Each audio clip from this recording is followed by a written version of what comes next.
Praise lord. ప్రేమైన దేవుని బిడలారా, లూకాసు వార్త 18వ అధ్యాయము 7వ వచనము.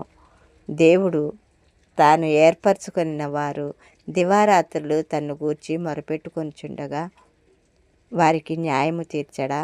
నీవు నేను మనకున్న బాధలను బట్టి నిద్ర పట్టక మనము పడే వేదన ఎవరూ తీసివేయలేని స్థితిలో కృంగిపోతూ, నీవే నాకు దిక్కు ప్రభువా, నీవు తప్ప నాకు సహాయము ఎవరూ చేయలేరని కన్నీటితో దేవుని వైపు చేతులెత్తి దివారాత్రులు నీవు రోధిస్తూ ఉంటే ఆయన నిన్ను చూచి ప్రక్కకు వెళ్ళిపోడు.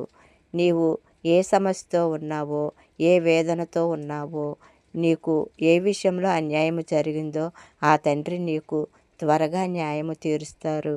కన్నీటితో మొరపెట్టు, ఆయన తప్పకుండా నీకు సహాయం చేస్తారు. నీవు ఆయన పాదాల చెంతకు చేరి కన్నీటితో రోధిస్తూ ఉంటే ఆయన